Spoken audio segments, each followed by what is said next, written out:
రెండో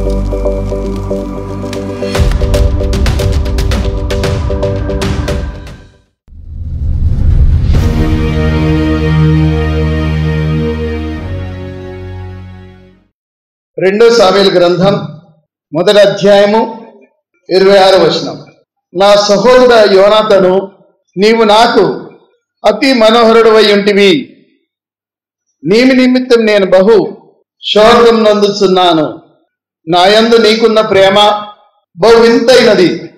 స్త్రీలు చూపు ప్రేమ కంటేను అది అధికమైనది. ఈ కింది భాగం మళ్ళీ చదువుతున్నాను చూడండి. నా యందు నీకున్న ప్రేమ బహు వింతైనది. స్త్రీలు చూపు ప్రేమ కంటేను అది అధికమైనది. మూడోసారి నేను రిపీట్ చేయండి. నా యందు నీకున్న ప్రేమ బహు వింతైనది. స్త్రీలు చూపు ప్రేమ కంటేను అది అధికమైనది. లేరా ఈ వాక్య భాగం దేవుడు మీ అందరి వినికిడిలో దీవించును గాక. యోనాతానుకు దావీదుకున్న స్నేహము గురించి ఇక్కడ వర్ణించబడి ఉంది. వాళ్ళిద్దరు మంచి ఫ్రెండ్స్ అండి. ఆ ఫ్రెండ్షిప్ ఎక్కడి నుండి ప్రారంభమైందో కూడా గ్రంథంలో 1వ సామూయేలు గ్రంథం 18వ అధ్యాయంలో మనకు కనబడుతూ ఉంటుంది. 1వ సామూయేలు గ్రంథం 18వ అధ్యాయం చూడండి. అక్కడ రాయబడింది మొదటి కొన్ని వచనాలు. దావీదు సౌలుతో మాట్లాడుట సాలించినప్పుడు యోనాతాను హృదయము దావీదు హృదయంతో కలిసిపోయెను. యోనాతాను దావీదును తనకు ప్రాణ స్నేహితునిగా భావించుకొని అతన్ని ప్రేమించెను. ఆ దినం అతని తండ్రి ఇంటికి తిరిగి అతన్ని వెళ్ళనీయక సౌలు అతనిని చేర్చుకొనెను. దావీదు తనకు ప్రాణ స్నేహితుడని భావించుకొని అతనిని ప్రేమించుచు యోనాతాను అతనితో నిబంధన చేసుకొనెను. మరియు యోనాతాను తన దుప్పటిని, తన కత్తిని, తన విల్లును నడికట్టును తీసి దావీదు నకిచ్చెను. దావీదు సౌలు తనను పంపిన చోట్లల్లా పోయి సుబుద్ధి కలిగి పని చేసుకొని వచ్చెను గనక సౌలు యోధుల మీద అతనిని నియమించెను. జనులందరూ దృష్టికి సౌలు సేవకుల దృష్టికిని దావీదు అనుకూలుడై ఉండెను. దేవునికి స్తోత్రం. ఈ భాగంలో మనకు కనబడుతుంది వాళ్ళిద్దరికి ఎప్పుడైతే ఫ్రెండ్షిప్ ప్రారంభమైందో. ఎందుకనగా 17వ అధ్యాయంలో గోలియాతు చంపబడ్డాడు. వేల మంది యుద్ధ పంక్తులు తీర్చి ఫిలిష్తీయులు ఇజ్రాయెల్తో యుద్ధం చేయుటకై వేచి ఉండగా బలాఢ్యులు ఎంతో మంది సైన్యంలో ఉన్నారు. కానీ ఏమాత్రం కూడా ముందుకు వెళ్ళి యుద్ధం గోలియాతుతో చేయడానికి ముందుకు వెళ్తలేరు. చాలా ధైర్యం చెడి ఉన్నారు. వీరందరూ కూడా మరణఛాయలో కూర్చున్నట్లే, ఆ నాగుపాము నీడలో కప్ప ఉన్నట్లు వీళ్ళందరూ కూడా గోలియాతు దృష్టిలో మిడతలుగా భావించుకుంటున్నారు. అమ్మో, అంత గొప్పని మనం ఎలా జయించగలం?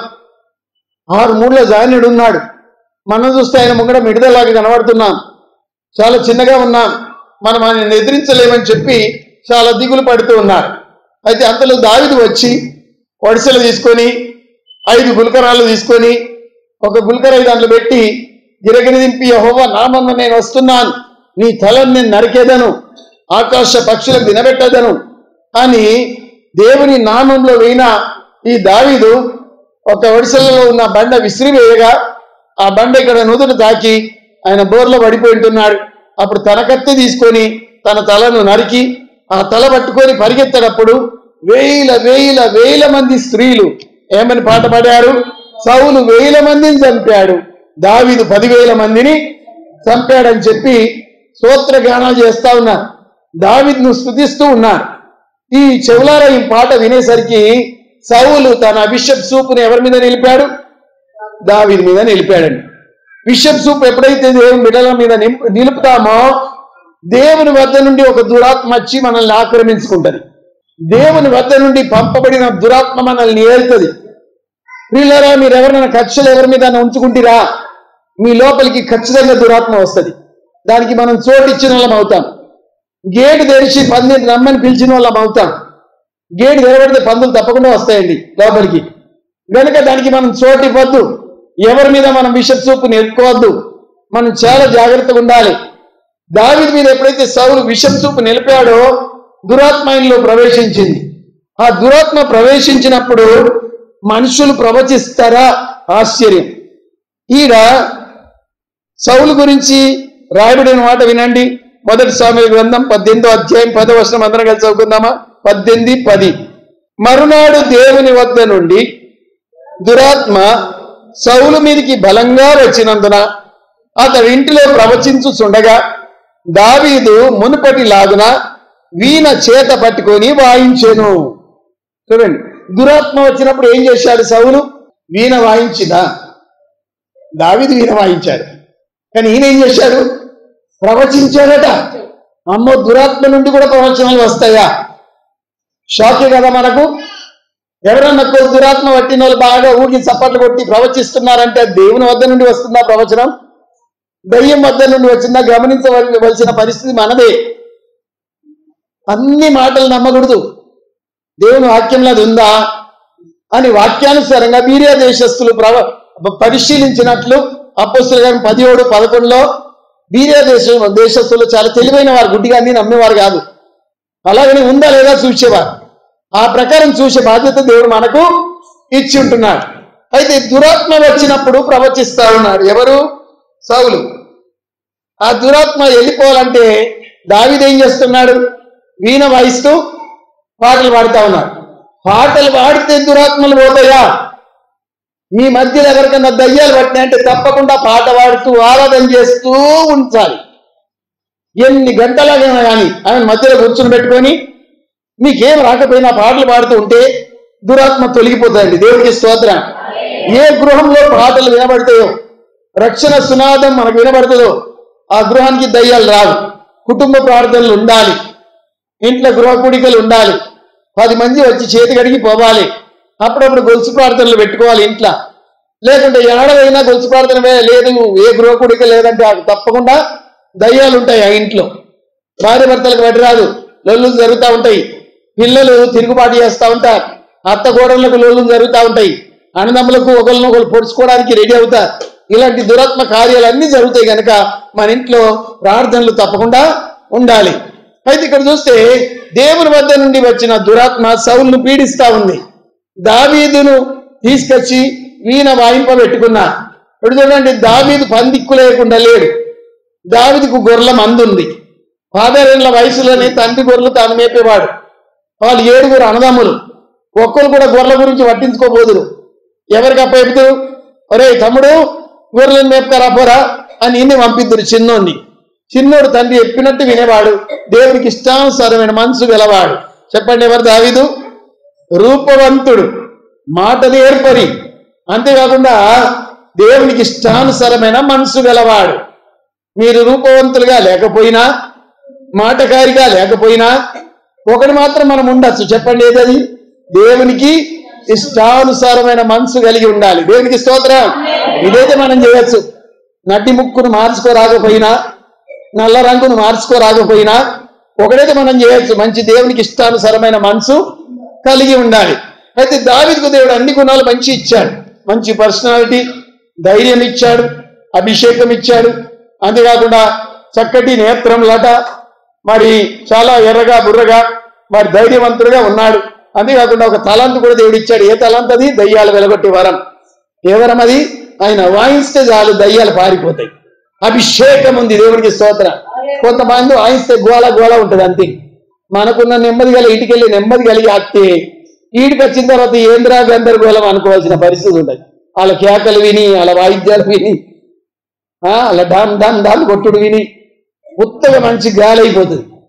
కొంతమంది ఎట్లా వాయిస్తారంటే నేర్పుగా వాయిస్తారండి, ఇంకా నెమ్మది అయిపోతుంది మనిషికి.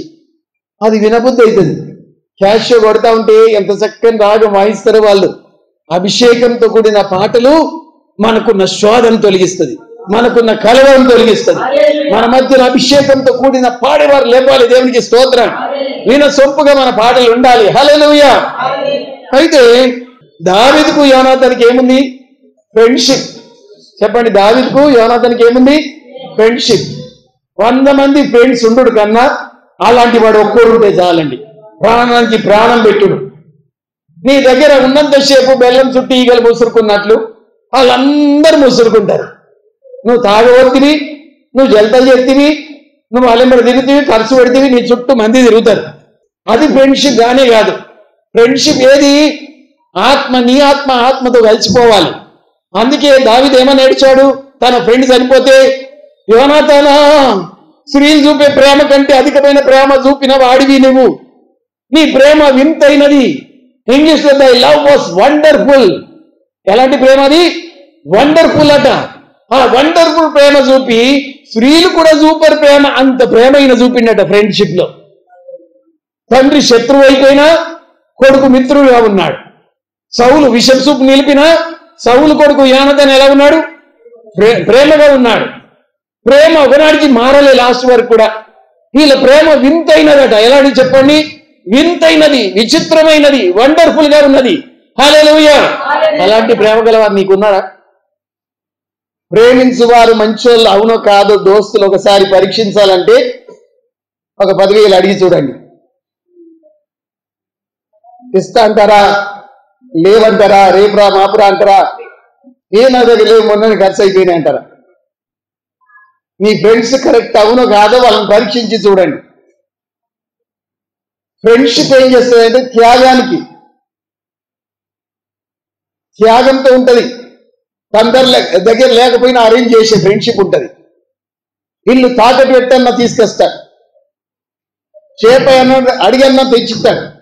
నీకెందుకు బాధ, నేను ఉన్నా కదా అని ధైర్యం ఇస్తాడు. అలాంటి ఫ్రెండ్స్ నూట్స్కి కోటికి ఎక్కడ కూడా దొరకరండి, కనబడరు. ఒకవేళ దొరికినట్లయితే అలాంటి వాడిని పోనీ యొక్క బెల్ట్ కట్టుకున్నట్టు కట్టుకోవాలి వాళ్ళని, అవునా కదా? వాళ్ళని పోనీయద్దు. కొంతమంది ఈజీగా 20 ఏళ్ళ ఫ్రెండ్షిప్ని ఒక్క మాటలు ఓడగొట్టుకుంటారండి. బాగున్నావులే, నేను పెట్టిన రోజులు తిరిగి వస్తున్నావు, బర్రె అయినావు, ఇప్పుడు నా మీదకి తిరగబడి ఎత్తున్నావు అంటే ఒక్క మాటలు కూలిపోతుంది ఆ ప్రేమ. ఉంటుంది ఆ ఫ్రెండ్షిప్? చెప్పండి. అలా నష్టపరుచుకున్నవారు చాలా మంది ఉన్నారు. నీ సుఖదుఖాల్లో బిడ్డ పాలు పొందింది, నీతో పాటు కన్నీళ్ళు గార్చింది, నీకు బాధ అయితే ఆమెకు అయినంత బదిలింది, నీకు తినడానికి దిక్కు లేకుండా ఆమె అంటి పెట్టింది, పక్కల దొక్కల మెదిలింది. అలాంటి ఆవిడ నువ్వు దూరపరుచుకొని, లేకుండా అలాంటి వ్యక్తిని నువ్వు దూరపరుచుకొని ఏం సాధించగలుగుతావు? ఫ్రెండ్షిప్ లాస్ట్ వరకు కూడా ఉంచుకోవాలండి. మనకు నష్టం కలిగిన ఇప్పుడు చూడండి, ఈయన ఫ్రెండ్షిప్ ఎంత ప్రమాదం ఉందంటే, ఇలాగ నేను ఫ్రెండ్షిప్ చేసినా తనకున్న సింహాసనానికే ముప్పు పెట్టేటట్టున్నాడు ఈ మనిషి. ఎవరు? దావీదు. సౌలు తర్వాత సింహాసనం ఎవరికి రావాలి? తన కొడుకు రావాలి. ఎవరికి చెప్పండి? యోనాతానుకి. ఇప్పుడు దావీదుతో ఆయన స్నేహం చేస్తే ఏం జరుగుతుంది? సింహాసనం తొలిగిపోతుంది. దావీదుకు సింహాసనం ఇవ్వవలసి వస్తుంది. అయినప్పటికీ తాను ఒప్పుకున్నాడంటే ఎంత త్యాగమో చూడండి.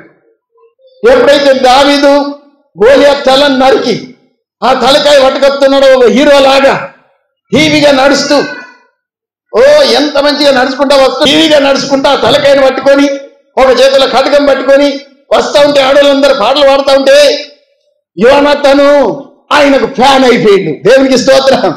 యోనాతాను ఎంత తన హృదయాన్ని ఆయనకి ఇచ్చుకున్నాడంటే నిజంగా ఆయన రియల్ హీరో. ఇంతమంది ఇజ్రాయెల్ దేశంలో కాపాడిన హీరో. ఈయనకు నా మనసు ఇచ్చుకుంటున్నాను, ఈయనతో నేను నిబంధన చేసుకుంటున్నా, ఇక కడవర వరకు ఈయన నా ఫ్రెండే అని ఆ రోజు నిబంధన చేసుకొని తన దుప్పటిని, తన కత్తిని, తన విల్లును, తన నడికట్టును కానుకగా ఇచ్చేశాడట. అంటే తన ఇంగ్లీష్లో రోబ్ అని రాయబడింది. రోబ్ అంటే పై వస్త్రం ఇట్లా వేసుకుంటాం చూడండి, రాజవంశీయులు వేసుకుంటారు. ఈయన రాజ్కుమారుడు తన వస్త్రాన్ని తీసి ఈయనకి వేశాడు, తన విల్లుని ఈయనకి ఇచ్చాడు, తన నడికట్టుని ఇచ్చాడు, తన ఖడ్గాన్ని ఇచ్చాడు. ఖడ్గం పవర్కు గుర్తు, విల్లు అధికారంకు గుర్తు. అంతేకాకుండా నడికట్టు ఇంకా ఈ దుస్తులు రాజవంశీయ గుర్తు. అంటే తన రాజరికాన్ని ఎవరికి ఇచ్చినట్టు? ఇప్పుడు దావీదుకి ఇచ్చినట్టు. అంటే దూరంకి వెళ్ళి చూసే వాళ్ళకి ఇప్పుడు ఎవరు రాజకుమారుడిగా కనబడతాడు?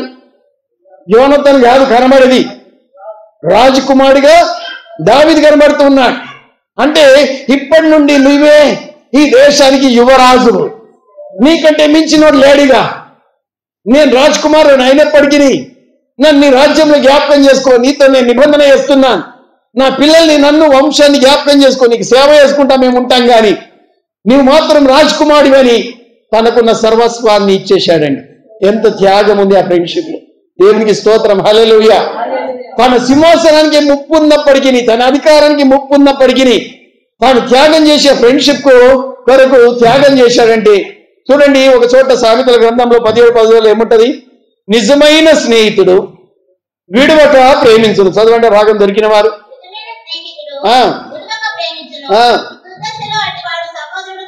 దుర్దశనికి వచ్చినప్పుడు అట్టివాడు ఏమై ఉంటాడు? ఒక తోబుట్టినోడు లాగా ఉంటాడు. నీతో పాటు నీ దుర్దశ పాలు పంచుకుంటాడు ఆ వ్యక్తి. మీ ఇంటి పక్కకు, మీ ఇరుగు పొరుగున, మీ ఊర్లో అలాంటి ఒక వ్యక్తి నీకు దొరికినా చాలు. నీ సుఖ దుఃఖాలు పంచుకునే వ్యక్తి. నువ్వు ఏడితే ఆమె ఏడిచే మనిషి, నువ్వు నవ్వుతే ఆమె నవ్వే మనిషి. నీకు ఏదైనా బాధ కలిగిందంటే ఆమెకు మనసును బట్టగా ఒకరోజు అన్నమే మానేసి, తినడం మానేసి ఉపవాసం చేసే మనిషి నీకు దొరికిందంటే నువ్వు ధన్యురాలు. నీకు దొరికిందంటే నువ్వు ధన్యునివి. అలాంటి వ్యక్తి మనకు కావాలి. కానీ అడ్డమైన వాళ్ళందరినీ కూడా ఫ్రెండ్స్గా పెట్టుకొని నువ్వే నష్టపోతావు, కానీ వాళ్ళకి నష్టమేమి ఉండదు. ఆత్మీయులు మనకు కావాలి. ఆ ఆత్మీయులు దొరకడం చాలా కష్టం కనుక దాని కొరకు ప్రార్థన కూడా చేయాలి. ఏండ్లు వెయిటింగ్ చేస్తే అప్పుడు ఎవరన్నా ఒకళ్ళు దొరుకుతారండి. తట్టడి తలుపు వెలుకుమని మెరిసే రాళ్ల కన్నా ఒక్క వజ్రం మేలు. తట్టడున్నాయి బాగా మెరిసే రాళ్ళు, అవి ఏం ప్రయోజనం? విలువలేని రాళ్ళు. ఏది కావాలి మనకు? అమూల్యమైన వజ్రం ఒకటి చాలు. ఆ అమూల్యమైన వజ్రం ఒకటి దొరికిందంటే నీకున్న సమస్తాన్ని అమ్ముకొని దాన్ని సంపాదించుకోవడానికి యేసు ప్రభు పరలోకం నుండి భూలోకం దిగి వచ్చినట్టు పొలంలో దాచబడిన ధనమును కనుగొని ఉన్న సమస్తాన్ని అమ్ముకొని దాన్ని కొన్నట్టు, అంతేకాకుండా ముత్యాల మధ్య అమూల్యమైన ముత్యంను కనుగొని తనకున్నదంతా కూడా ఇచ్చేసి అమూల్యమైన ముత్యాన్ని సంపాదించుకున్నట్టు ఫ్రెండ్షిప్ను నువ్వు సంపాదించుకోవాలి. దేవునికి స్తోత్రం. నిజమైన స్నేహితుడు విడవక ప్రేమించును, అట్టివాడు దుర్దశలో సహోదరుగా ఉండును. పలకండి, అట్టివాడు దుర్దశలో సహోదరుగా. కష్టాలు నష్టాలు అందరికీ వస్తాయి. అవి కామెడి కుండలు లాంటి సుఖ దుఃఖాలు. ఇప్పుడు ఈ దినాల్లో నువ్వు సుఖంగా ఉన్నావంటే రేపు కష్టం రావచ్చు. ఇప్పుడు పగలుందంటే సాయంత్రం రాత్రి కావచ్చు. మన జీవితంలో ఇవన్నీ కూడా దేవుడు జతపరిచాడు. లేకుంటే ఎవరు కూడా భూమి మీద ఆగరండి. అన్ని సుఖాలు పెడితే కొన్ని కష్టాలు కూడా పెడతారు దేవుడు. ఇందాక శేఖర్ గారు చెప్పారు కదా, 4 పుట్టుకుండా చనిపోయారు. ఎంత ఏడ్చాడు. సమాధి మీద కూడా కాచుకొని పట్టుకొని, ప్రభువా నేను చచ్చింది మేలు, నా కొడుకు చచ్చిన స్థలంలో నన్నెందుకు తీసుకోలేవు అని రోధించాడు. దావీదు రోధించినట్టు తన కుమారుని కోసం, నన్నెందుకు భూమి మీద బతకనిచ్చావు దేవా, నా ప్రాణం మీద తీసుకో. చూడండి, శ్రమ కలగక నా ముందు ఇష్టమైనట్టు నేను తిరిగి తిని, శ్రమ కలిగిన తర్వాత నీ ధర్మశాస్త్రము అనుసరించి తిని అని 119 కీర్తన 67వ వచనం ఉంది. శ్రమలు ఎందుకు వస్తాయి? ధర్మశాస్త్రం అనుసరించడానికి. కష్టాలు ఎందుకు వస్తాయి? నువ్వు ధర్మశాస్త్రం లేకుండా తిరుగుతున్నావు కాబట్టి. నువ్వు వాక్యానుసారంగా తిరగాలంటే నీకు కష్టాలు వస్తాయి. ఆ కష్టాలు వచ్చినప్పుడు నువ్వేం చేస్తావు? వాక్యానుసారంగా తిరుగుడు మొదలు పెడతావు. కనుక ఒకసారి ఒక వ్యక్తి బాగా ఏడుస్తున్నాడట. తనకు పుట్టిన కొడుకులు పుట్టకుండా చచ్చిపోతా ఉంటే బాగా ఏడిచి, నా ప్రాణం ఎందుకు తీసుకోలేదు దేవా, నా పిల్లల్ని ఎందుకు చంపేస్తున్నావు, మిగతా వారి పిల్లలందరూ బతికే ఉన్నారు కదా అంటే, నా కొడుకు నువ్వు ఎప్పుడు చంపేశావని ప్రభు అన్నాడట. ఎవరు అని ఈయనకు ట్యూబ్ లైట్ వెలిగిందట. ఎవరు ఈయన కొడుకు? ఈయన కొడుకు, ఈయనే దేవునికి ఒక కొడుకు. ప్రభుని నమ్ముకున్న తర్వాత, ఈయన మారుమనసు పొందిన తర్వాత ఈయన కొడుకుగా దేవునికి మారాడు. ఆ కొడుకు లోకాశల్లో నేత్రాశల్లో జీవోభావం పుట్టి చచ్చిపోయింది. ప్రార్థనకై వచ్చి బంద్ అయిపోయింది. గుడిలో మంచిగా సాక్ష్యం ఇచ్చేవాడు మానేసిండు. అలాంటి వాడు పుట్టి చనిపోయినట్టు నా కొడుకు నువ్వెప్పుడు చంపేశావని దేవుడు బాధపడ్డాడు. కనుక నీ పిల్లలు చనిపోతా ఉన్నారు. హల్లెలూయా. ఆ మాట ఎంత నా గుండెలు చచ్చిపోయిందంటే, నిజంగా దేవుడు మన పిల్లలు చనిపోతే ఎంత బాధపడతాడు, తన కొడుకు చనిపోయినంతగా బదిలీ బాధపడతాడని. ఇక్కడ చూస్తే దావీదు ఇంకా యోనాతానుకు మంచి ఫ్రెండ్షిప్ ఉంది. ఈ స్నేహము మరి క్రియల్లో కనబడాలి. కొంతమంది ఫ్రెండ్స్ అంటారు, కానీ మన దగ్గర ఉన్నది దొబ్బి తినిపోయేటోళ్ళు ఉన్నారు. వాళ్ళు ఏం పెట్టరు, వాళ్ళ ముళ్ళేమో ఉండదు. వాళ్ళు ఏ రకం అంటే, నా ఇంటికి వస్తే ఏం తెస్తావు, నీ ఇంటికి వస్తే నాకేమి ఇస్తావు, నా ఇంటికి వస్తే ఏం తెస్తావు, నీ ఇంటికి వస్తే నాకేమి ఇస్తావు. స్వార్థమే కనబడుతుంది, కానీ నీ ఇంటికి వస్తే నేను ఇది తీసుకొస్తాను లేదు అక్కడ. అలాంటి ఫ్రెండ్స్ చాలా మంది ఉంటారు. కానీ వాళ్ళు కష్టాలు వచ్చినప్పుడు వలసపక్షుల్లాగా ఎగిరిపోతారండి. పక్షులు కొన్ని వస్తాయి చూడండి, ఎండాకాలంలో. చలికాలం మొదలైందంటే ఆ దేశం నుండి ఆ పక్షులన్నీ ఏమైపోతాయి? ఎగిరిపోతాయి, అవి ఉండయి. అలాగనే మనకు కూడా కష్టాలు వచ్చినప్పుడు వాళ్ళ కంటికి కనబడకుండా వెళ్ళిపోతారు. మనల్ని చూసి కూడా ముఖం తిప్పుకొని వెళ్ళిపోతారు. పరిచయం లేనట్టు తిరుగుతారు. అలాంటి ఫ్రెండ్స్ చాలా మంది ఉంటారు. ఆ ఫ్రెండ్స్ వద్దు మనకు. మన ఫ్రెండ్స్ ఎలా ఉండాలంటే మనతో నిబంధన చేసుకునే వారిగా ఉండాలి. అంతేకాకుండా సమస్తం కూడా దారపోసేవారిగా ఉండాలి. యోనాతాను తన దుప్పటిని తీశాడు, తన కత్తిని తీశాడు, తన విల్లుని తీశాడు, తన నరికట్టు తీశాడు, దావీదుకి ఇచ్చాను. అంతేకాకుండా సౌలు దావీదును పంపిన చోట్లల్లా ఏం జరుగుతుంది? సుబుద్ధి కలిగి పనిచేస్తూ వచ్చిన గనక దేవుడు అతన్ని సౌలు దృష్టికి కూడా జనుల దృష్టికి కూడా దావీదు ఆమె కూనుడుగా ఉండేను. ఇలా వచ్చవుతా కాదు, ఎన్నో చోట్ల ఇవి రాయబడింది. ఆయన సుబుద్ధి కలిగి ప్రవర్తించాను, జ్ఞానం కలిగి మెదిలేను, ఎక్కడికి పంపితే అక్కడ జయం కలుగుతా ఉంది. ఇక ఎప్పుడైతే గొలియాతును చంపాడో సౌలు కనిపించింది దావీదును తన అల్లునిగా చేసుకోవాలని. అంటే యోనాతానుకు బావగా మారాలి. చూడండి, ఆ తలంపు కలిగి నీకు నేను నా బిడ్డను పెద్ద బిడ్డను ఇస్తా, మేరబును నీకు పెళ్లి చేసి ఇస్తా అంటే అనేమన్నాడు? అయ్యా నేను ఎంతటి వాడిని, నా కులం కూడా చాలా తక్కువ, అంత పెద్ద రాజుకు నేను అల్లుని కావడం అంటే, నా కుటుంబం ఏపాటిది, నా తండ్రి కుటుంబం ఏపాటిది అని అంటా ఉన్నాడు. 18వ అధ్యాయం 18వ వచనం చదువుదాం అందరం కూడా. 18 మొదటి సాముయేలు. అందుకు దావీదు, రాజునకు అల్లుడగుటకు నేనెంతటి వాడను, నా స్థితి అయినను ఇజ్రాయిల్లో నా తండ్రి కుటుంబం అయినను ఏ పాటివని సౌలుతో అనెను. అయితే సౌలు కుమార్తె అయిన మేరబును దావీదునకి ఇయ్యవలసి ఉండగా సౌలు ఆమెను మెహోలతీయుడైన అద్రియేలుకి ఇచ్చి పెళ్లి చేశాను. ఎంత అన్యాయం! ఈయనకి ఇత్తాను ఒప్పందం జరిగింది, మళ్ళీ ఎవరికో ఇచ్చి పెళ్లి చేశాడని సౌలు. ఇప్పుడు చిన్నది దావీదు మీద మనసు పడ్డది. చిన్నదాని పేరే మీరే చెప్పండి, చాలా మార్లు విని ఉంటారు కదా. పెద్దామి మేరబ్, చిన్నామె మీకల్. మళ్ళీ వాళ్ళకండి, పెద్దామి మేరబ్, చిన్నామె మీకల్. మీకల్కు దావీదు మీద మనసు పడ్డది. ఇక దావీదు ఆమెను ప్రేమిస్తున్నాడా, మీకలే ఆయనను ప్రేమిస్తుందా? మీకలే ఆయనను ప్రేమిస్తుంది. ఎందుకు ప్రేమిస్తుంది చెప్పండి?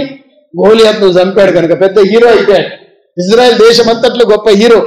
అంతేకాకుండా రూపవంతుడుగా ఉన్నాడు, స్ట్రాంగ్ పర్సన్ గా ఉన్నాడు, దేవుని అభిషేకమైన అనుకుంది. తండ్రికి దయ్యం పట్టినప్పుడల్లా ఆయన వాయిద్యాలు వాయిస్తే ఏం జరుగుతుంది? దయ్యం పారిపోతా ఉంది. అంటే అభిషేకం కలిగి ఉన్నాడు. అభిషేకం కలిగిన వ్యక్తిని ఎవరు కాదన్నారు చెప్పండి? మంచి వ్యక్తి అల్లుడుగా ఇంటికి వస్తే ఎవరైనా కాదంటారా? మంచోని మనం వెతుకుతాం కదా. వీళ్ళు కూడా ఈ తండ్రి గారు మంచోళ్ళని వెతుకుతా ఉన్నారు. ఎప్పుడైతే నీకు తెలిసిందో మీకలు చిన్నది ప్రేమిస్తుంది దావీదనని, అప్పుడు వెంటనే మీకల్ను దావీదుకి ఇచ్చి పెళ్లి చేస్తాను ఒప్పందం చేసుకున్నాడు. కానీ దానికి ఒక షరతు పెట్టిండండి. షరతు ఏంటంటే 100 మంది ఫిలిస్తీన్లను చంపి వారి ముందోళ్ళని తీసుకురావాలి, శరీరంలో ఒక భాగాన్ని కట్ చేసుకొని తేవాలి. 100 మంది ఫిలిస్తీన్లను చంపి. అంటే సౌలు ఉద్దేశం ఏంటి? ఫిలిస్తీన్ల మధ్యలోకి వెళ్ళి వారిని చంపితే వాళ్ళు ఈయనను చంపేస్తారు, పీడవతుంది. సింహాసనం తప్ప ఆయనకు మాకు ఎంత తేడా ఉంది? అంతమంది 1000 మంది పాట పాడుతున్నారంటే రేపు ఈయనని రాజుగా చేస్తారు, మా సింహాసనంకే దెబ్బ పెడతాడు గనుక ఈయన చనిపోవాలని నా బిడ్డ కొరకు 100 మందిని చంపాలి, వాళ్ళ శరీరంలో ఒక భాగాన్ని కోసుకొని తేవాలి. అది కోరాడండి. అంటే ఈయన ఉద్దేశం ఏంటి? ఫిలిస్తీన్లను చంపబోతే ఈయన కూడా అట్టే చచ్చిపోతాడు, ఇక పీడ పోతుంది, బిడ్డను పెళ్లి చేసి ఉండదు కదా అని అనుకున్నా. కానీ దావీదు 100 అడిగితే ఎన్ని వందలు తెచ్చాడు? 200 తెచ్చాడు. 100 అడిగితే తండ్రి గారు డబల్ ఇచ్చాడు. దేవునికి స్తోత్రం చెప్తాం. దావీదు చాలా బలవంతుడు. దేవునికి స్తోత్రం. దావీదు చాలా న్యాక్ పర్సన్, చాలా జ్ఞానవంతుడు, చాలా ప్రజ్ఞావంతుడు, దేవుని అభిషేకమైనదిగా ఉంది కనుక 200 మందిని చంపి వారి ముందోళ్ళు కోసుకొని తెచ్చి మీకల్ను పెళ్లి చేసుకున్నాడు. దేవునికి స్తోత్రం. హల్లెలూయా. మంచిగా జరిగింది. ఇప్పుడు ఇంకా సౌలుకు దావీదు మీద చంపాలని కోరిక ఎక్కువైపోయిందిగా. దావీదుని ఏ రీతి కన్నా చంపేయాలని. కానీ యోనాతాను ఇంకా దావీదుకు ఫ్రెండ్షిప్ ఇంకా మెండైపోయింది. ఆయా చోట్ల కబర్లు పంచుకుంటున్నారు, వన భోజనాలు చేసుకుంటున్నారు. కలిసి తిరుగుతున్నారు, వనమంతా కలిసి ఈత కొడుతున్నారు, కలిసి పడుకుంటున్నారు, కలిసి ఉంటున్నారు. ఆయన ప్రేమ ఎటువంటిది మరోసారి గుర్తు చేద్దాం. మూలవచనం, యోనతనా నీ ప్రేమ వింతైనది. యోనతనా నీ ప్రేమ స్త్రీలు చూపే ప్రేమ కంటే బహు గొప్పది. దేవునికి స్తోత్రం. అధికమైనది. స్త్రీలు చూపే ప్రేమ కంటే అధికమైన ప్రేమ ఈ లోకంలో ఉండదు. స్త్రీలు చూపే ప్రేమనుక చాలా త్యాగం ఉంటుంది. మనం కన్నా పిల్లల్ని వాళ్ళు పోషిస్తారు, తన గృహాన్ని విడిచి వస్తారు, తండ్రిని తల్లిని వదిలి వస్తారు, వాళ్ళ గ్రామాన్ని వదులుకొని వస్తారు. ఎప్పుడైతే కట్టబడతారో పెళ్లిలో మూడు వేసినప్పుడు హృదయాలు ఏకమవుతుందో, ఆత్మ ఏకమైపోతుందో, ఏక శరీరం అయిపోతుందో, పిల్లల్ని ఎప్పుడైతే కంటారో ఆ పిల్లల కోసం, తను కట్టుకున్న భర్త కోసం అంత త్యాగం చేసి సొంత తల్లిదండ్రులను కూడా మర్చిపోయి, బంధువర్గాన్ని మర్చిపోయి జీవితాంతం కట్టుబడి ఉంటారు కనుక వాళ్ళ ప్రేమ కంటే అధికమైంది ఏ ప్రేమ ఉండదు. దేవునికి స్తోత్రం. కానీ ఇప్పుడు ఇక్కడ ఈ ప్రేమ ఎలా ఉందట? స్త్రీలు చూపే ప్రేమ కంటే నీ ప్రేమ అధికమైంది. దేవునికి స్తోత్రం. హల్లెలూయా. కొంతమంది ఫ్రెండ్స్ కి మనం భార్య కూడా చెప్పని ముచ్చట్లు చెప్తామా లేదా? చాలా క్లోజ్ ఉన్నారనుకోండి, భార్య కూడా చెప్పని సంగతులు ఫ్రెండ్స్కి చెప్పుకుంటాం. అది కామన్, అది సరదా మనకు. ఆయనతో ఏ దాయం, తన ఇంట్లో జరిగినవి కూడా ఆయన ఏ దాచిపెట్టాడు. చిన్ననాటి ఫ్రెండ్స్ కలిసి ఈత కొట్టి, కలిసి చెంప పట్టుకపోయి లేరా అలాంటి వారు? కలిసి ఎన్నో ముచ్చట్లు మాట్లాడుకొని చూడండి. ఒక ఫ్రెండ్షిప్ ఎలా కనబడుతుంది మనకంటే, ఆయన పేరు అమ్నోన్కి ఒక ఫ్రెండ్ ఉండే. ఏంద్రా మరి మనసు పట్టకుండా అయిపోతున్నావు ఏంది అని అడిగితే ఆ ఫ్రెండ్ మొత్తం చెప్పేశాడు, నా చెల్లి మీద మనసు పడ్డారా, ఏం చేయాలో నాకు తోస్తలేదంటే వాడు చెడ్డ ఆలోచన ఇచ్చాడు. నువ్వు ఇట్లే నటన చేయి పడినట్టు మీ డాడీ చూసేందుకు వచ్చినప్పుడు ఏమని చెప్పు, చెల్లి నాకు వంట చేసి పెడితేనే తింటా డాడీ అని చెప్పు, అప్పుడు చెల్లిని చెరిపేయచ్చు అని ఆలోచన ఇచ్చాడు. ఫ్రెండ్స్కి ఏది దాయరండి, ఫ్రెండ్స్కి మొత్తం కూడా చెప్పి తెరుతారు. మరొక ఫ్రెండ్షిప్ ఎక్కడ మనకు కనబడుతుంది? ఆది కాండంలో అంటే యూదాకు ఒక ఫ్రెండ్ ఉండే. ఆ యూదాకి ఎక్కడ పోయేది ఉండే? భార్య చనిపోయిన తర్వాత ఆయన పాపంలో పడిపోవాలని గొర్రెల మందను మేపుతుండగా ఎవరన్నా ఆడలు ఉంటే బాగుండురా అని తన ఫ్రెండ్కి చెప్పాడు. ఆ నుంచి లెంకి ఒకది కనబడుతుంది, దేవదాసి, మరి ఊరవతల కూర్చున్నది, వేశ్య తిరిగని అనిపిస్తుంది. పోతబాపో నీ గొర్రెలు నేను చూస్తా అని చెప్పి వాడు కాపలా ఉన్నాడు. ఆమె కోరింది, తన సొంత కోడలే అక్కడ ఉంది, ఈయన తెలియదు. ఆమె అక్కడ ఉండి ఏమన్నది, సరే నాకేమిస్తావు అని అడిగింది. నువ్వు కోరింది ఇస్తా, గొర్రె పిల్లలు ఇస్తా రెండు అంటే, ఆ గొర్రె పిల్లలు ఇచ్చేవరకు ఏమిస్తావంటే నా బంధం ఇస్తా, నా కర్ర నీకు ఇస్తా అని చెప్పాడట. కర్రకు మంచిగా వెండిది ఏదో ఉంటుండే, దాని మీద పేరు రాసి ఉంటుండే కర్ర మీద, అది పలానోళ్ళ కర్ర అని గుర్తింపు ఉంటుండే. ఆ బంధం ఏదైతే ఉంటుండేనో దాని మీద గోత్ర ముద్ర ఉంటుండే. బ్రేస్లెట్ లాగా, బంగారు బ్రేస్లెట్ ఎట్లా మగవాళ్ళు వేసుకుంటారో, లేక కడియం ఎత్తిరిగా ఆడలు వేసుకుంటారో అలాంటి విలువైంది అన్నట్టు. అది ఇస్తాను ఒప్పందం చేసుకున్నాడు. అది ఇచ్చాడు, ఆమెతో కాపురం చేశాడు, వెళ్ళిపోయాడు. తన స్నేహితుడిని గొర్రెలతో పంపించాడు. అంటే నా పని ముగించబడేది, నువ్వు పోయి నువ్వు కూడా ఆమెతో కలుసుకపో. ఇలా ఫ్రెండ్షిప్ చూడండి ఎంత ఘోరంగా ఉందో. కొంతమంది ఫ్రెండ్స్ అలాంటి వారు ఉంటారు, చాలా క్లోజ్, ఏది దాయరు. ఇప్పుడు దావీదు యోనాథన్ ఫ్రెండ్షిప్ కూడా చాలా క్లోజ్గా ఉంది, ఏది దాయడం లేదు. తన చెల్లెనిచ్చి కూడా పెళ్లి చేసడానికి వెనక తీయలేడు యోనాథన్, అంత క్లోజ్ ఫ్రెండ్షిప్. ఆ క్లోజ్ ఫ్రెండ్షిప్ లో యోనాథన్ జీవితాంతం కూడా నిబంధన చేసుకున్నాడు. దావీదుతో నిబంధన అంటే ఇక మీద ఎప్పుడు కూడా నేను నా సంతానం అందరం కూడా నీకు దాసులుగా ఉంటాను.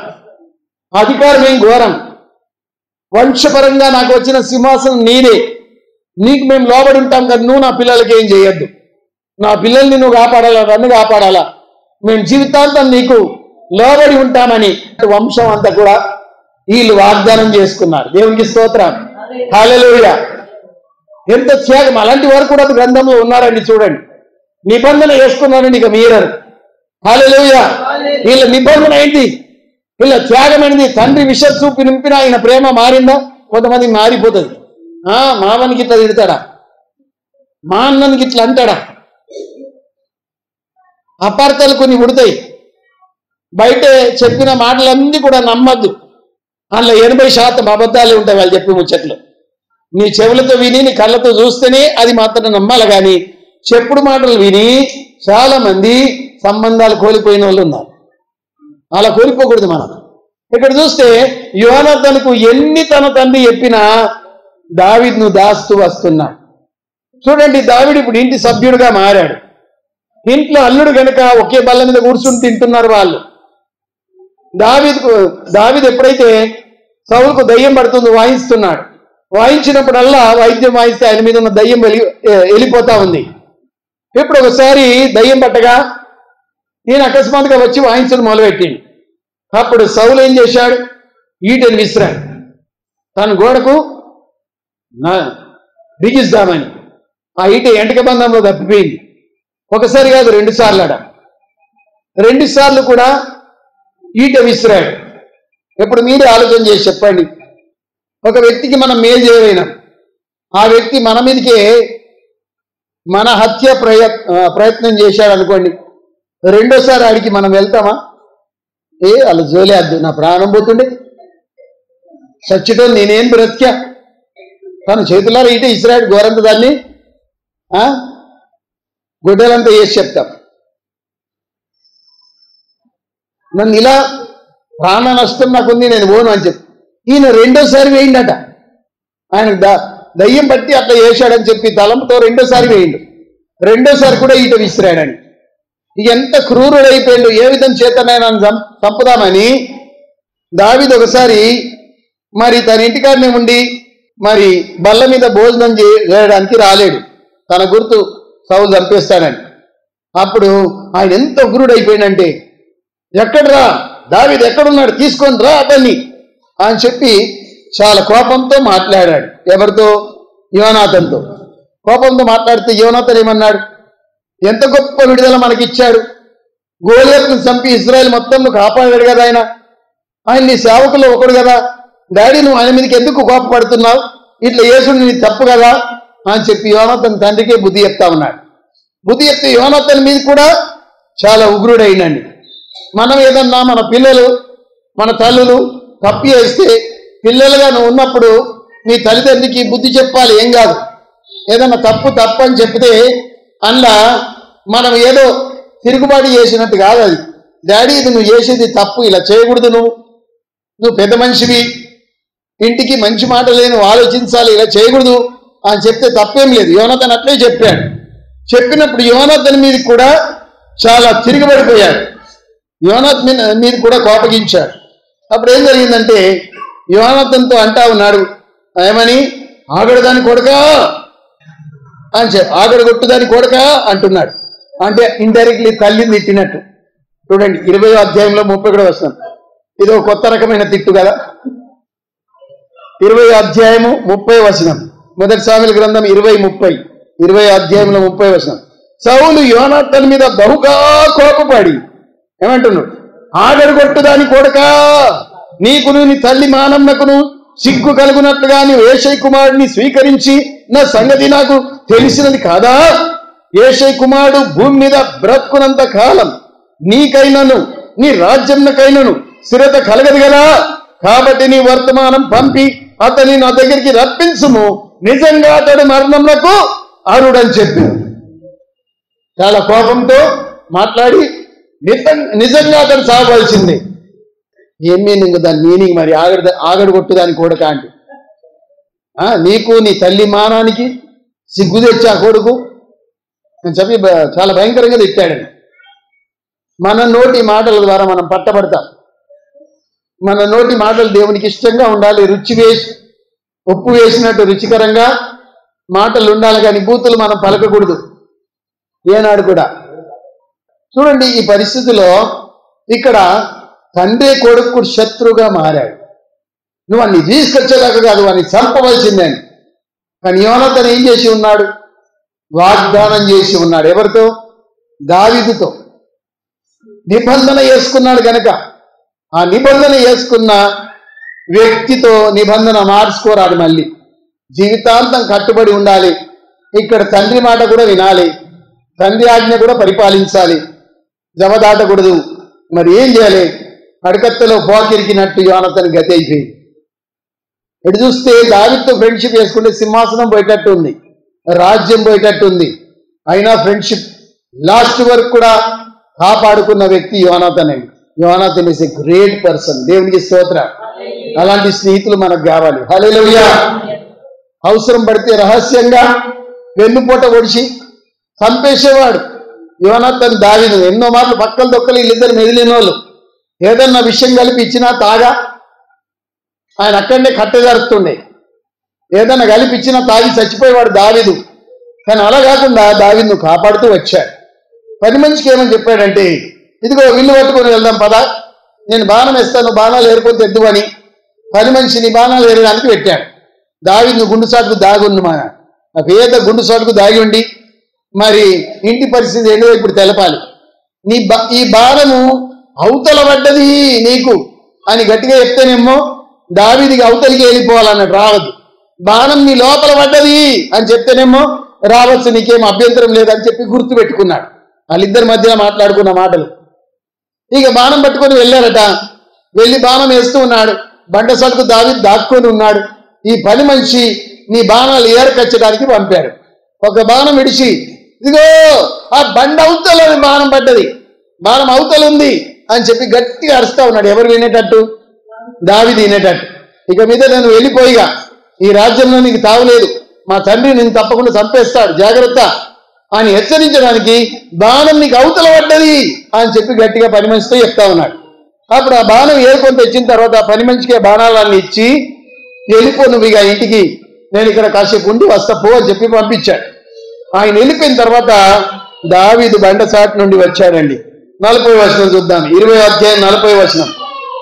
20వ అధ్యాయం 1 సమూయేలు 40వ వచనం చదువుదాం. యోనాథన్ తన ఆయుధాలను వారి చేతికిచ్చి, చదవండి, వీటిని పట్టణమునకు తీసుకొని పొమ్మని చెప్పి వాడిని పంపివేశాను. వాడు వెళ్ళిపోయిన వెంటనే దావీదు దక్షిణ దిక్కు నుండి బయటికి వచ్చి 3 మార్లు సాష్టాంగ నమస్కారం చేసి తర్వాత వారు ఒకరినొకరు ముద్దు పెట్టుకొనుచు ఏడ్చుచుండిరి. ఇలాగుండగా దావీదు మరింత బిగ్గరగా ఏడ్చాను. అంతటా యోనాథన్ ఏం చేశాడు?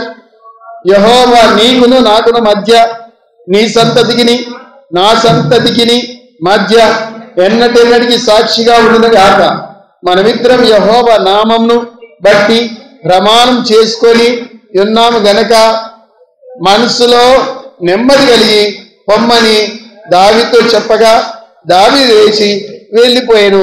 యోనాథను పట్టణంకు తిరిగి వచ్చాను. ఎంత బాధాకరం చూడండి.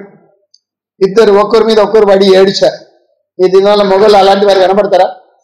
ఫ్రెండ్స్ ఒకళ్ళ మీద ఒకళ్ళు పడి ఏడ్చినంత ఫ్రెండ్షిప్ కనబడుతుంది మనకు? చెప్పండి. ఆయన ఏడ్చితే నువ్వు ఏడుస్తావు, ఆయన సుఖంలో నువ్వు పాల్గొంది ఆనందిస్తావు, ఆయన పైకి ఎదుగుతా ఉంటే నీకు సంతోషం కలుగుతుంది. ఇవాళ రేపు కాంపిటీషన్ ఎట్లుందంటే, నీ ఫ్రెండ్ పైకి పోతా ఉంటే ఆయన కాలు పట్టుకొని కిందికి లాగేదాకా నీకు మనసున పట్టదు. నువ్వు ఆయన తలకాయ మీద ఆయన నెత్తి మీద కాలు పెట్టి నువ్వు పైకి ఎక్కాలని ప్రయాసపడతావు. మోసం చేస్తావు. ఈ దినాల్లో మోసంతో కూడిన ఫ్రెండ్షిప్ చాలా ఉంటాయి. కానీ ఒకరు మనకంటే పైకి వెళ్ళిపోతున్నట్టే నిజమైన సంతోషం కలిగడం చాలా తక్కువ మంది. చూడండి, దావీదుకు కష్టం వచ్చింది, తండ్రి చంపబోతున్నాడు. దావీదు మీద వాడు ఏడ్చి, దావీదు కూడా ఎన్నిసార్లు? 3 సార్లు సాష్టాంగ నమస్కారం చేశాడండి. యోనాథన్కు 3 సార్లు భూమి మీద వాడి మొక్కాడండి. యోనాథన్ను మొక్కి తర్వాత మెడ మీద పడి ఏడ్చి తర్వాత బిగ్గరగా, మరింత బిగ్గరగా ఏడ్చాడు దావీదు, మరింత బిగ్గరగా. ఒకసారి యోనాథన్ తండ్రి తన చేతికి దొరికిన గుహలో చంపలేడండి. ఎందుకు చంపలేడు చెప్పండి? యోనాథన్ చేసుకున్న ప్రమాణం, నిబంధన, నా కుటుంబానికి నా సంతతికి, నీ కుటుంబానికి నీ సంతతికి, మా ఇద్దరి మధ్యలో ఏ భేదం రాకుండును గాక. దేవునికి స్తోత్రం. అది నిబంధన. దావీదుకు ఎంతో శత్రుగా మారిన తండ్రి చేతికి దొరికినా చంపలేదు. దేవుడే చూసుకుంటాడు ఆ సంగతి అని వదిలేశాడు. ఫ్రెండ్షిప్ ఇలాంటిదండి. ఇప్పుడు యోనాథన్ చనిపోయిన తర్వాత దావీదు ఎలా ఎడుతుండు? యోనాథను నీ ప్రేమ, చెప్పండి, వింతైనది. పలకండి, యోనాథను నీ ప్రేమ వింతైనది. స్త్రీలు చూపే ప్రేమ కంటే నీ ప్రేమ అధికమైనది. ఇప్పుడు ఇలాంటి ఒక స్నేహితుడు మనకున్నాడా ఈ లోకంలో? మనం ఫ్రెండ్షిప్ చేసుకోవాలంటే ఉన్నడా ఇలాంటి స్నేహం? తన వస్త్రాలే మనకు అప్పగించినవాడు, తన అధికారమే మనకి ఇచ్చినవాడు, తన సమస్తాన్ని మన కొరకు ధారపోసినవాడు, శాశ్వతమైన ప్రేమతో మనల్ని ప్రేమించినవాడు. అలాంటి ఫ్రెండ్ ఒకడు ఉన్నాడండి. మీకు పరిచయం లేకుండా నేను పరిచయం చేయబోతున్నాను. నిన్నంతగా ప్రేమించిన వాడు ఒకడు ఉన్నాడు ప్రపంచంలో. ఏం పేరు ఆయన పేరు? ఆయన పేరు యేసు. దేవుడి స్తోత్రం. హల్లెలూయా, హల్లెలూయా. చూడండి, ఫిలిప్పీలకు రాసిన పత్రిక 2వ అధ్యాయం 5వ వచనం. ఫిలిప్పీ పత్రిక 2వ అధ్యాయం 5వ వచనం. ఫిలిప్పీ పత్రిక 2వ అధ్యాయం 5వ వచనం చూడండి ఒకసారి. క్రీస్తు యేసున కలిగిన ఈ మనసు మీరును కలిగి ఉండుడి. ఆయన దేవుని స్వరూపం. చూడండి, దేవునితో సమానంగా ఉండుట విడిచిపెట్టకూడని భాగ్యమని ఎంచుకునే లేదు కానీ దాసుని స్వరూపం ధరించుకొని తను తాను రిక్తునిగా చేసుకునేను. చూడండి, నిన్ను నన్ను ఎంతగా ప్రేమించా. చాలా రిచ్ పర్సన్ యోనాథన్. ఇజ్రాయెల్ దేశానికి రాజకుమారుడు. అయినా తన రాజు వస్త్రం తీసి దావీదుకి ఇచ్చేశాడు. తన ఖడ్గాన్ని తీసి చేతిలో పెట్టాడు. అధికారం నీదే, రాజరికం నీదే, నీవే కాబోయే రాజువు, నీవే సింహాసనంకు అధిపతి అని చెప్పి తన సమస్తాన్ని ఇచ్చి తన ఫ్రెండ్షిప్ ను బలపరుచుకున్నాడు. ఎప్పుడైతే దేవుని అభిషేకంను చూశాడు దావీదు ఉందని, ఎప్పుడైతే దావీదు గొలియాతును చంపాడు, ఎప్పుడైతే స్త్రీలందరూ కూడా స్తుతిపాట పాడారు, ఆనాటి నుండి తన మనసు ఇచ్చుకున్న యోనాతాను దావీదును అంతం వరకు ప్రేమించి, తన ప్రేమ ఎంత విలువైందంటే వింతైనది, వండర్ఫుల్ ప్రేమతో మనల్ని ప్రేమించిన వాడు ఎవరు? 31వ అధ్యాయం ఇర్మీయా గ్రంథం 3వ వచనంలో చెప్పండి చూడక, శాశ్వతమైన ప్రేమతో నేను నిన్ను ప్రేమించుచున్నాను గనక విడవక నీడలా కృప చూపుచున్నాను అంటున్నాడు. మనం ఎంత చెడ్డలమై ఉన్నా, మనం పాపలమై ఉన్నా, మనలో నీతి ఏమాత్రం కూడా లేకపోయినా, ఉత్త బదికులుగా ఉన్నా, ఉత్త మోసగాలుగా ఉన్నా, ఉత్త దుష్ట సంతతిగా ఉన్నా, మనల్ని ప్రేమించిన వాడు ఒకడు ఉన్నాడు. ఏం చూసి ప్రేమించాడు? మనలో ఏ మంచితనం లేకున్నా ప్రేమించాడు. దేవునికి స్తోత్రం. ఆయన ప్రేమ వింతైనది. హల్లెలూయా. ఆయన ప్రేమ స్త్రీలు చూపే ప్రేమ కంటే అధికమైనది. దేవునికి స్తోత్రం. భూలోకంలో ఎవరు కూడా ఆయనలాగా ప్రేమించజాలరు. కట్టుకున్న భార్యన ప్రేమించజాలరు, కన్న తండ్రి ప్రేమించజాలడు, కన్న తల్లి ప్రేమించగలడు, తోబుట్టు చెల్లిన ప్రేమించగలడు. హల్లెలూయా. తల్లి కుండునా నీ ప్రేమ, స్వంత చెల్లి కుండునా నీ ప్రేమ, తల్లి కుండునా నీ ప్రేమ, స్వంత చెల్లి కుండునా నీ ప్రేమ, అన్న కుండునా నీ ప్రేమ, కన్న తండ్రి కుండునా నీ ప్రేమ, అన్న కుండునా నీ ప్రేమ, అమే కుండునా నీ ప్రేమ, నీ ప్రేమ ఎంతో ఎంతో మధురం, యేసు నీ ప్రేమ ఎంతో ఎంతో మధురం, యేసయ్యా నీ ప్రేమ మధురం, అమే యేసయ్యా మధురాతి మధురం, యేసయ్యా నీ ప్రేమ మధురం, యేసయ్యా మధురాతి. ఆ ప్రేమ ఎంత వింతైందంటే, చేతుల కట్టి పట్టుకొని ఆయనను బొడి చేసిన తండ్రి వీరేం చేస్తున్నారు వీరు ఎరగరు కనుక క్షమించంటాడు. ఆయన ప్రేమ ఎంత గొప్పదంటే, ఆ చేతులను మేకులు దిగొట్టినా నిన్ను ప్రేమిస్తాడు. ఆ ప్రేమ ఎంత గొప్పదంటే, కోడాతో కొట్టినా ఆయన నిన్ను ప్రేమిస్తాడు. కడువరి వరకు ప్రేమించేవాడు మనకున్నాడు. మన అక్కర్లు తీర్చేవాడు ఉన్నాడు. మన బాధల్లో పాల్పొందేవాడున్నాడు. మన సంతోషాల్లో పాల్పొందేవాడు మనకున్నాడు. దేవునికి స్తోత్రం. ఆయన ప్రేమ వింతైనది, ఆయన ప్రేమ శాశ్వతమైనది, ఆయన ప్రేమ నిత్యముండును. పర్వతములు తొలగిన, మెట్టెలు తత్తరిల్లినా ఆయన ప్రేమ మారదు. ఆయన కృప విడిచిపోదు. దేవునికి స్తోత్రం. ఆయన ప్రేమ ఉన్నతమైనది. హల్లెలూయా. పరిస్థితిని బట్టి మన ప్రేమ మారుతుంది కానీ ఆయన ప్రేమ మారదు. కొన్ని సందర్భాలు, యుగాలను బట్టి మన ప్రేమకు మార్పు వస్తుంది కానీ దేవుని ప్రేమకు మార్పు రాదు. ఆయన ప్రేమ అగాపే ప్రేమ. భార్య భర్తల ప్రేమను ఫిలియల్ ప్రేమ, ఆ అన్నదమ్ముల ప్రేమను ఫిలియల్ ప్రేమ అంట. కానీ దేవుని ప్రేమను అగాపే ప్రేమ అంట. ఏ షరతు లేని ప్రేమ, మనం చెడ్డవారు ఉన్నా ప్రేమించే ప్రేమ. దేవునికి స్తోత్రం. ఆ ప్రేమను బట్టి మనల్ని ప్రేమిస్తున్నాడు గనక తనకున్న రాజ వస్త్రాలు నీకు ఇచ్చాడు, తనకున్న ఉంగరాన్ని నీకు ధరింపజేశాడు, కొత్త జోడ్లు తొడిగాడు. తప్పిన కుమారుడు తిరిగి వచ్చినప్పుడు నాట్యమాడి సంతోషించి క్రొవ్విన దూడను వధించి ఇంట్లో పండుగ చేసినట్టు నీ కొరకు ఆయన పండుగ చేశాడు. దేవదూతలు ఆనందించాయట నువ్వు బాప్తిస్మం పొందినప్పుడు, నువ్వు మారుమనసు పొందినప్పుడు పరలోకంలో ఆనందం జరిగింది, పరలోకంలో ఊరేగింపు డప్పు మోగింది. నిన్ను బట్టి దేవుడు పరలోక రాజ్యం అంతా కూడా ఆనందించాడు, దూతలతో పాటు ఆనందించాడు. దేవునికి స్తోత్రం, హల్లెలూయా. నువ్వు దేవుని బిడ్డవు గనుక దేవుడు నిన్ను ప్రేమిస్తున్నాడు. ఆయన ప్రేమకు మించిన ప్రేమ ఎవరు కూడా చూపజాలరండి. దేవుని ప్రేమ పర్వతముల కంటే ఉన్నతమైంది, ఆకాశం కంటే ఎత్తైనది, సముద్రం కంటే లోతైనది. ఆ ప్రేమకి ఇంకా సాటి ఏది కూడా లేదు. ఎఫెసీయులకు రాసిన పత్రిక 3వ అధ్యాయంలో చూడండి ఆ ప్రేమ ఎలాంటిదో. ఎఫెసీ పత్రిక 3వ అధ్యాయం, ఇప్పుడు రెఫరెన్స్ చూపించడానికి కూడా టైం లేదు మనకు. 3వ అధ్యాయం 10వ వచనం చదువుదామా. జ్ఞానంకు మించిన క్రీస్తు ప్రేమ తెలుసుకొనుటకు తగిన శక్తి గల వారు కావాలనని ప్రార్థించుతున్నాను. ఇంకా 18వ వచనం నుండి, క్రీస్తు మీ హృదయంలో విశ్వాసం ద్వారా నివసించున్నట్లు తన మహిమైశ్వర చొప్పున మీకు దయచేయవలననియు మీరు దేవుని సంపూర్ణత యందు పరిపూర్ణులగునట్లుగా ప్రేమ యందు వేరు పారి, వేరు లోపలికి ఇది అన్నాలట, ప్రేమ వేరు లోపలికి పోవాలి.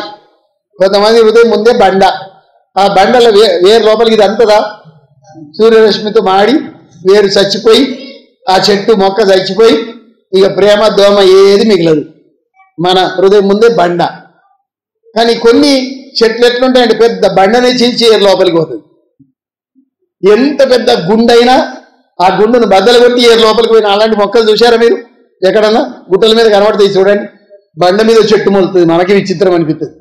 బండ ఎట్లా వాళ్ళు కొట్టిందో అది పెద్ద పెద్ద గన్ను సుత్తెల బట్టి కొట్టిన పగలని బండ ఈ వేరుతో మాత్రం పగిలిపోతుందండి. వేరు లోపలికి తన్నుకొని పోతుంది, పైకి చెట్టు పచ్చగా కనబడుతుంది. పర్వతం మీద నీళ్లు పోసిన వాడెవరు? వాటికి నీళ్లు పోసిన వాడెవరు? మన చెట్లకు రోజు మనం నీళ్లు పోసుకుంటాం, తోటలో ఉన్న చెట్లకు, తొట్టిలో ఉన్న చెట్లకు. అక్కడ ఎవరు పోస్తారు నీళ్లు?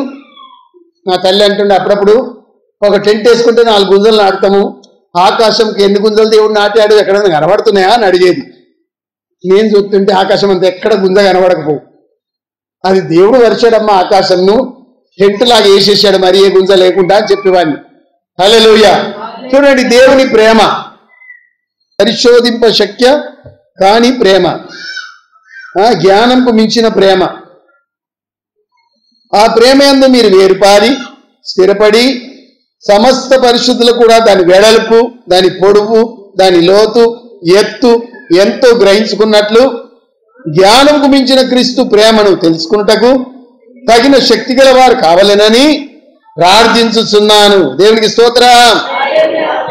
జ్ఞానంకు మించిన ప్రేమ, శాశ్వతమైన ప్రేమ, లోకం ఎంతో ప్రేమించి తన కుమారుని మన కొరకు అప్పగించిన ప్రేమ. ఈ ప్రేమకు సాటి ఏది లేదు. యోనాతను కంటే ఎక్కువగా ప్రేమించేవాడు నీకున్నాడు. దేవునికి స్తోత్రం. ఈ రోజు ఆయనతో నిబంధన చేసుకుంటావా? తండ్రి నా సంతతి మీద దయ ఉండాలి, వంశమంతా నిన్ను నమ్ముకుంటా, నా వంశానికి నా సంతతికి ఏ ఆపద రాకూడదు, నీతో నేను నిబంధన చేసుకుంటున్నాను. అప్పుడు ఆయన ఏం చేస్తాడు? తన పై వస్త్రం నీ పైన కప్పుతాడు, తన ఖడ్గాన్ని నీకు ఇస్తాడు, తన అధికారాన్ని నీకు ఇస్తాడు, తన ఉంగరాన్ని తీసి నీకు తొడిగిస్తాడు, తన జోళ్ళు నీ కాళ్ళకి ఎత్తాడు. ఇప్పటి నువ్వు నా బిడ్డవు, నా ఫ్రెండువు అని దేవుడు వాగ్దానం చేసుకుంటాడు. అలాంటి ఒప్పందం చేసుకుందామా?